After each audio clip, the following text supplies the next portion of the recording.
Oke, baik. Terima kasih, Kak Dina.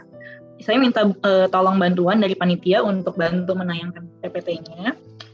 Oke, luar biasa banget ya tadi sharing dari Kamumu. Kayaknya yang mau saya sampaikan tuh udah diborong semua sebenarnya sama Kamumu ya. Saya personally merasa sangat tersentuh juga gitu ya mendengar tadi sharing langsung dari Kamumu gitu ya. Jadinya saya yakin semua ayah bunda di sini juga bisa turut merasakan jadinya ya dari sudut pandang seorang anak tuh sebenarnya kenapa sih sampai mereka tuh jadi suka banget main game sampai bisa dikategorikan kecanduan gitu ya. Nampaknya tadi sharing dari Pak Mumu tuh sudah bisa menggambarkan itu semua kayak gitu ya.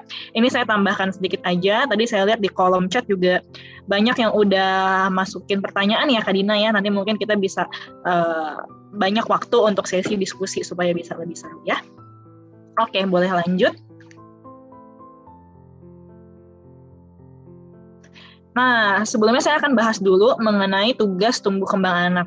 Jadi, setiap usia, ya, setiap fase kehidupan yang kita lewati, kita memiliki yang namanya tugas tumbuh kembang, kayak gitu. Boleh next?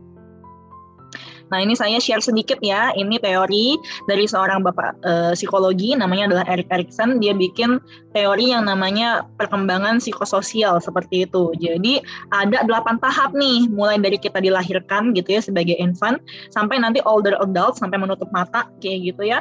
Ada fase-fase yang dilewati gitu, dan sebenarnya setiap fase itu ada challenge-nya gitu ya. Challenge itu disebut tadi dengan tugas perkembangannya, apakah kita berhasil melewatinya atau tidak ya. Nah, nanti apapun yang terjadi di fase-fase tumbuh kembang tersebut itu nanti akan berpengaruh ya tumbuh kembang berikutnya ya, karena kita sebagai manusia itu saingan ya, saingan fatal ya. Urutan seperti itu ya, nggak tiba-tiba lahir udah jadi remaja, enggak gitu ya, tiba-tiba lahir udah dewasa, enggak. Kita semua di sini kita sama-sama melalui fase, kita pernah menjadi bayi, kita pernah menjadi balita, kita semua di sini ayah bunda pernah remaja juga gitu ya, dan yang membentuk kita hari ini nih ya sebagai orang tua, sebagai ayah bunda ya apa yang sudah kita lalui pada fase-fase tersebut begitu.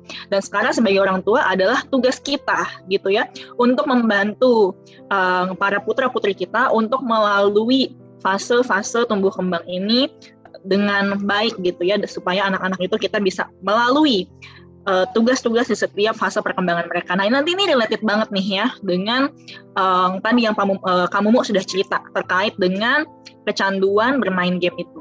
Oke?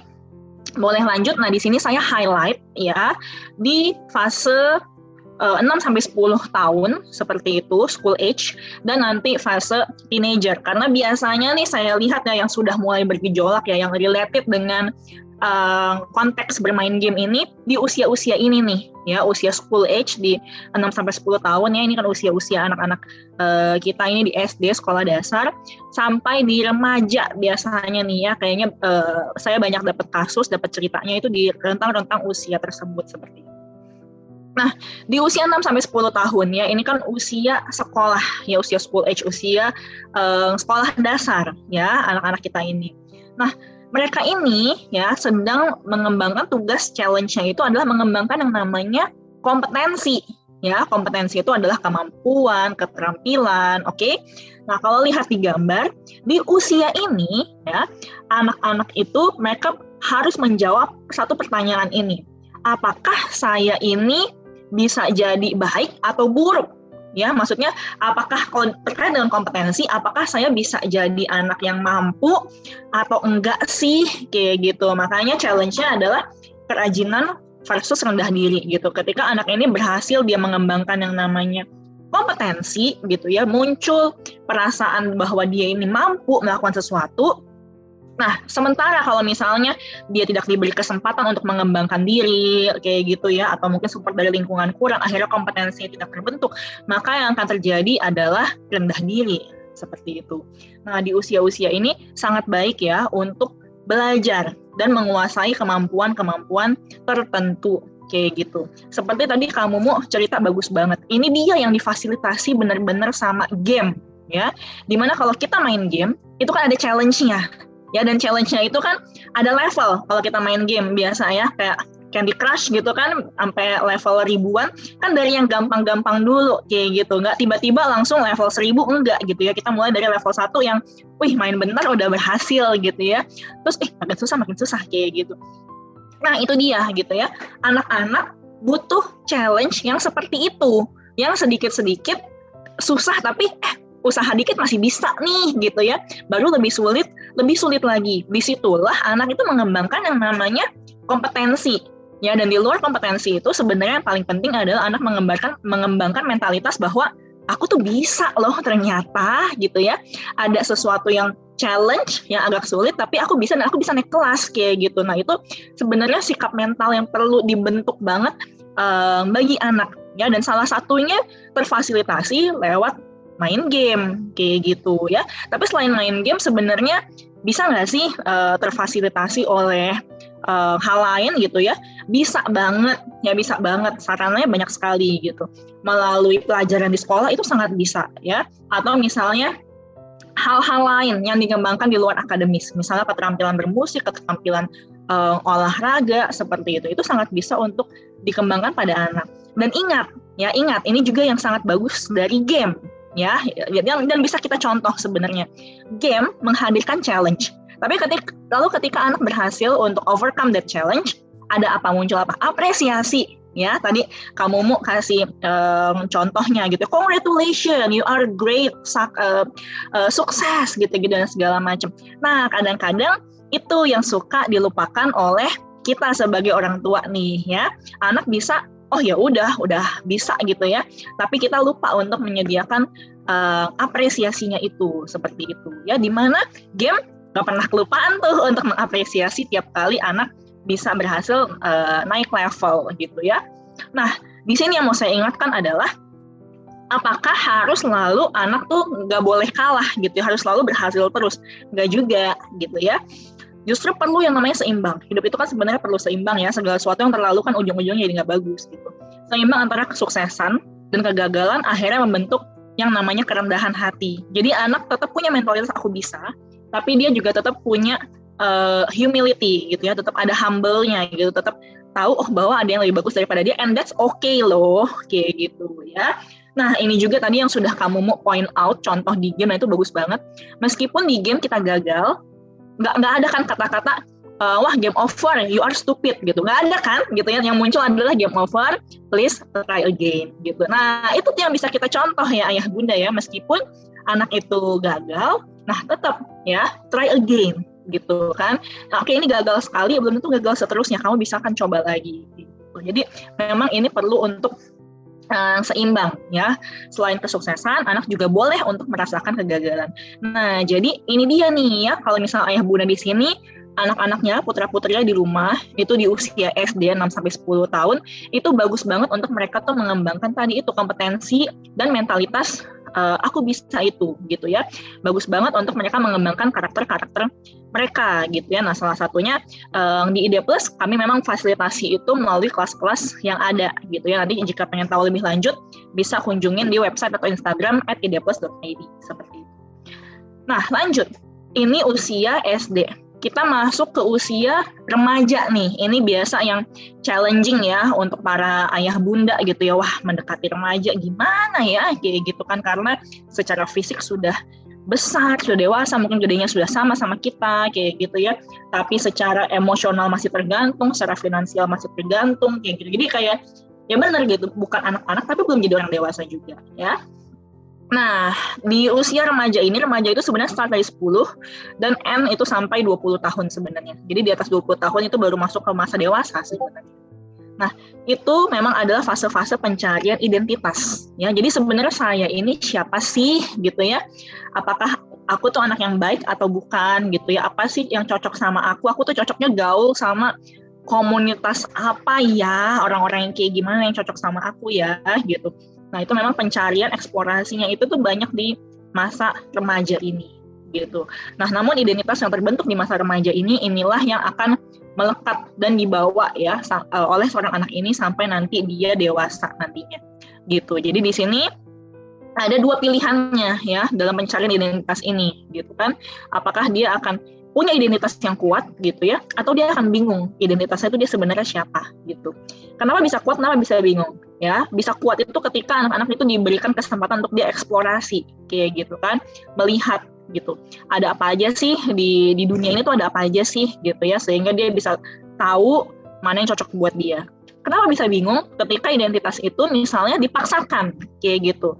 Contohnya misalnya di usia remaja itu kan sudah mulai tuh penjurusan gitu ya, memilih kuliah, terus habis itu nanti berkarirnya mau seperti apa gitu ya. Sangat banyak kasus yang saya temui pemilihan jurusan ini kan juga membentuk identitas juga gitu ya. Itu dipaksakan oleh orang tua itu.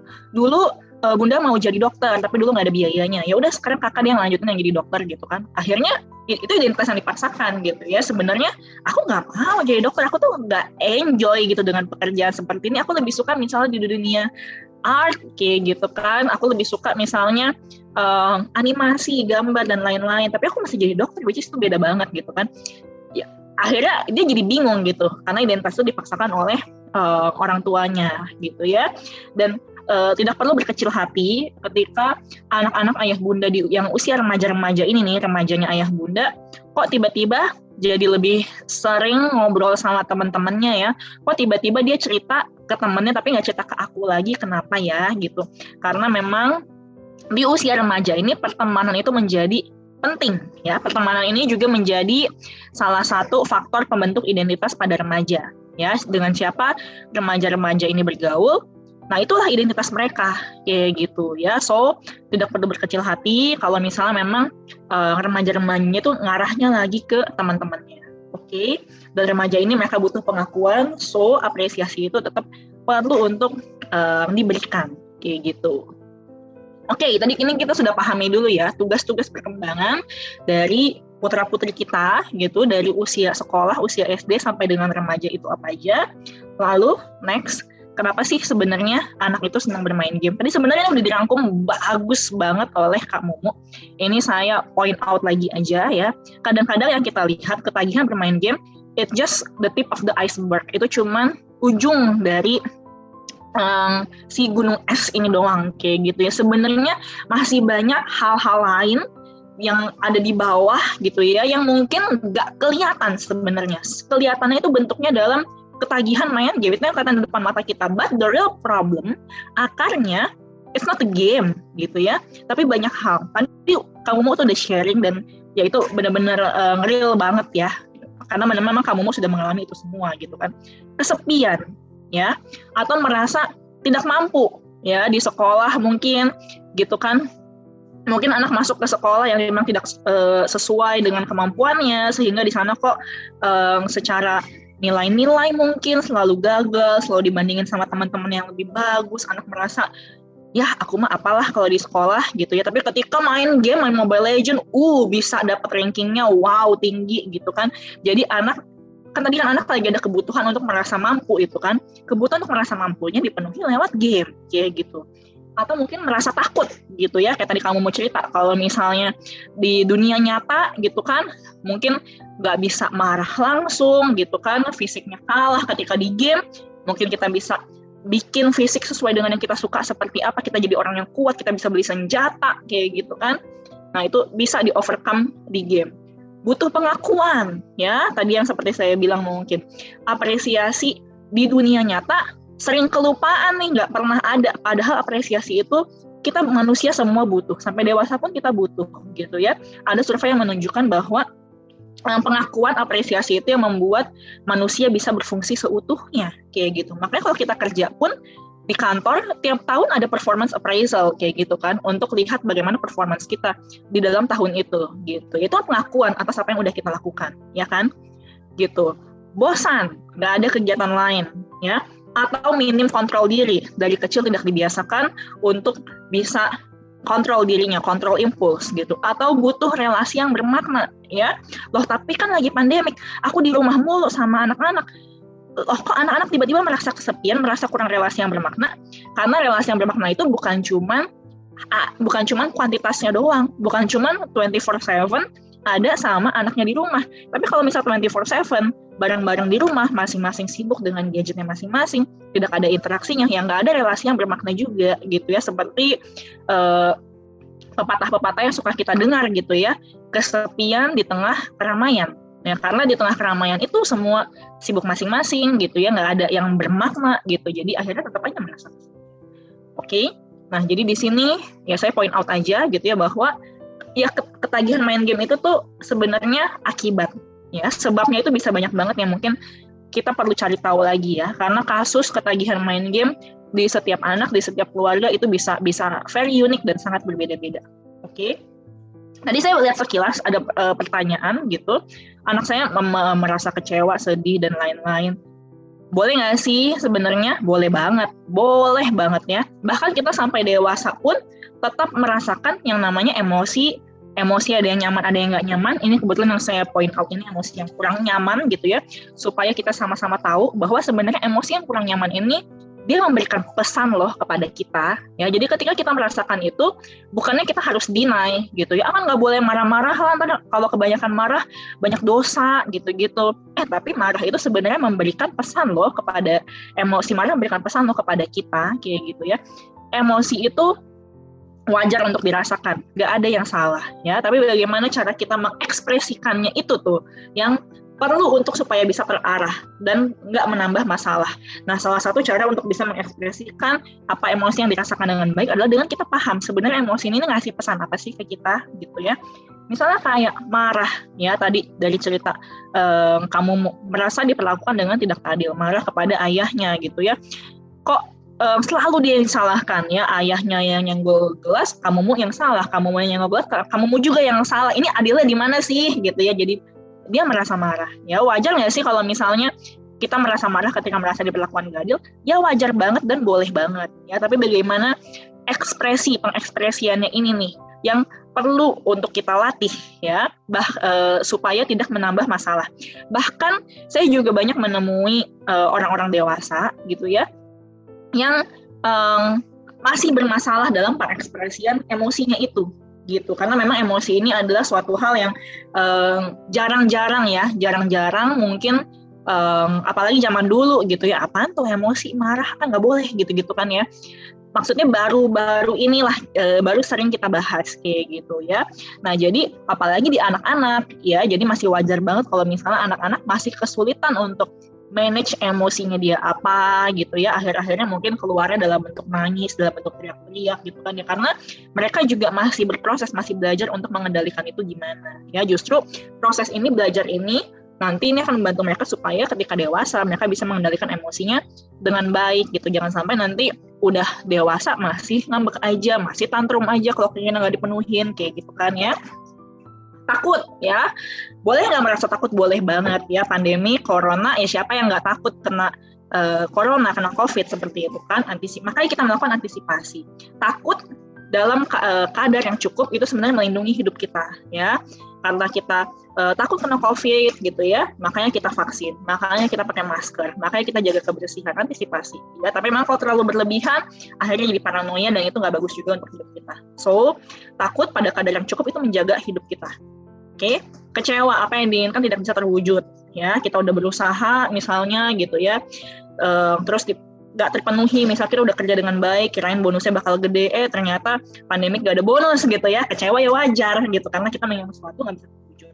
Oke, nah bagaimana kita pengekspresiannya aja. Kalau misalnya tiba-tiba kita marah sama bos kita tahu-tahu resign aja karena emosi, nah itu kan bikin masalah ya. Tapi bagaimana ketika kita bisa meregulasi itu dengan baik ya, kita bisa menerima kayak gitu ya, memahami bahwa kondisi lagi nggak baik. Nah ini kan juga menjadi pesan gitu ya kepada kita gitu. Kita belajar untuk memaknai ya emosi-emosi yang kita rasakan. Sedih, kehilangan sesuatu yang berharga ya. Pandemi kemarin saya juga ada beberapa rekan sahabat gitu ya yang akhirnya pass away karena kena COVID kayak gitu ya. Sedih nggak sih? Ya sedih lah gitu ya. Ya wajar banget ketika kita kehilangan orang yang memang kita sayangi gitu kan. Kita kehilangan sesuatu yang kita anggap berharga, ya wajar gitu kan.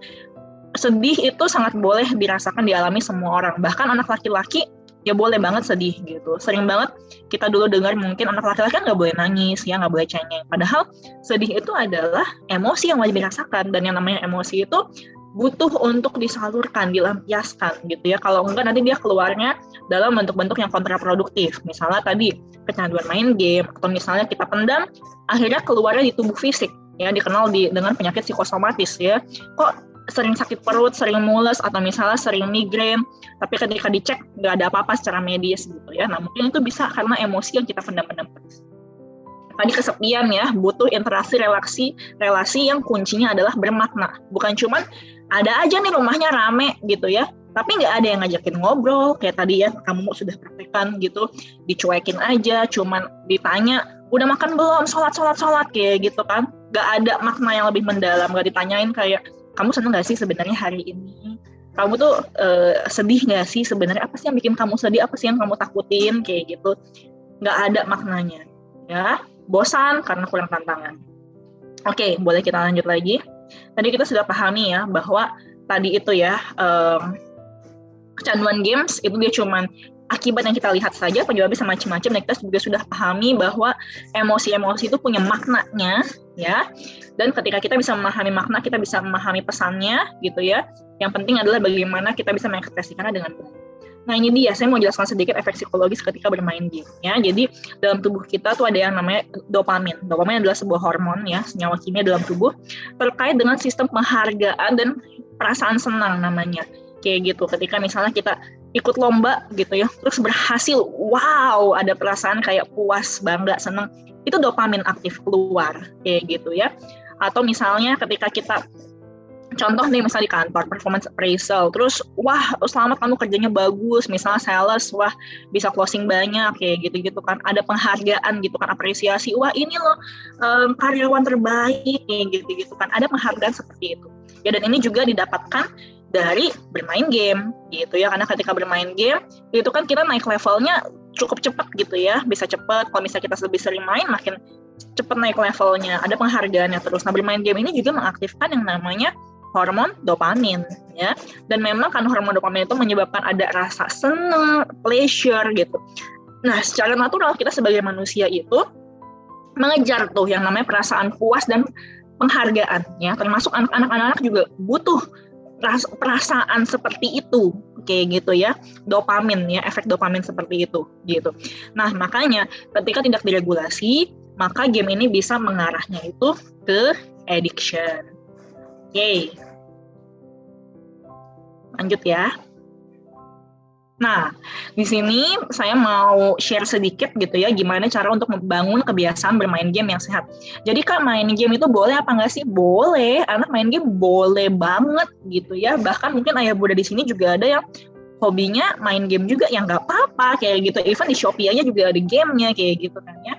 Nah, tapi bagaimana kebiasaan bermain game ini bisa sehat? Gitu ya. Sehat ini apa? Kita sepakati bareng ya. Bagi saya definisi sehat itu adalah tetap bisa untuk menyelesaikan tanggung jawabnya. Tanggung jawab sebagai anak, ya misalnya dia bersekolah, ya mengerjakan tugas sekolah dengan sebaik-baiknya, menyelesaikan tanggung jawab dia sebagai siswa, kayak gitu ya. Misalnya ada ujian gitu, dia harus menyiapkan diri dengan baik, kayak gitu kan. Mampu menyelesaikan tanggung jawabnya. Oke? Dan tahu batasannya, oke, kapan harus stop gitu ya, kapan nanti boleh lanjut lagi, kapan saatnya main game, kapan saatnya untuk misalnya pergi sama orang tuanya gitu ya. Jadi nggak segala-galanya itu cuman main game aja kayak gitu ya, tetap ada kewajiban misalnya untuk beribadah kayak gitu, diajak misalnya ngelakuin pekerjaan lain, misalnya yuk kita olahraga, yuk kita jalan-jalan, aktivitas fisik masih oke, ada batasannya gitu. Itu definisi main game yang sehat yang pengen saya share kepada ayah bunda di sini gitu. Even misalnya anak, aku mau jadi gamer bun, kayak gitu misalnya ya. Gamer itu kan e-sport atlet ya, atlet sebenarnya. Atlet pun juga nggak main game 24 jam non-stop, nggak ngerjain yang lain-lain gitu, nggak tidur, nggak makan, nggak olahraga, enggak gitu kan ya. Justru atlet e-sport itu main gamenya mereka ya udah kayak atlet beneran latihan aja gitu ya, ada jam latihannya, mereka pun juga mesti makan dengan teratur, mesti istirahat dengan teratur, tetap harus ada olahraga aktivitas fisik ya, karena aktivitas fisik itu kan yang membantu metabolisme tubuh gitu ya, supaya oksigen ke otak, supaya misalnya kita ketika berpikir mengambil keputusan itu bisa baik, dan itu mendukung banget untuk si e-sport athlete ini kayak gitu. Jadi memang main game it's okay ya, mau menekuni karir sebagai gamer, sebagai e-sport athlete juga oke kayak gitu ya. Tapi ini dia tetap mampu menyelesaikan tanggung jawab ya, tetap tahu realita kehidupan kita itu seperti apa ya, batasan gamenya itu sampai sejauh mana gitu, tetap balance ya, seimbang dengan kegiatan-kegiatan lainnya. Oke. Nah, apa aja tipsnya ya? Di sini sederhana aja ya, saya bikin tips 3S ya, struktur, sediakan, sama support ya. Struktur, oke. Yang paling penting adalah membangun yang namanya rutinitas ya, rutinitas dan kesepakatan tentang bermain game. Oke. Nah, rutinitas ini ya bisa sekonyong-konyong itu dibangun gitu ya, dalam satu hari ada rutinitas, enggak gitu. Rutinitas itu sesuatu yang mesti kita bangun untuk jangka panjang sebenarnya. Kalau pas kecil saya ada lagu bangun tidur kok terus mandi. Nah, itu adalah contoh terkait dengan rutinitas. Kalau bangun tidur, ya mandi dulu, kayak gitu. Dan itu sebaiknya memang dibiasakan dari anak sedini mungkin, gitu ya. Dari anak newborn, toddler, gitu kan. Sudah, meskipun belum sekolah, ya, tetap ada rutinitasnya.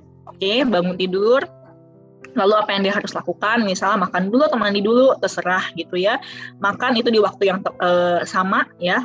Ada pagi sarapan, lalu siang makan siang, malam makan malam. Jadi anak sudah terbiasa untuk hidupnya teratur, ada rutinitasnya seperti itu. Tidur juga ya, udah misalnya udah jam 9 gitu ya, udah lights out gitu.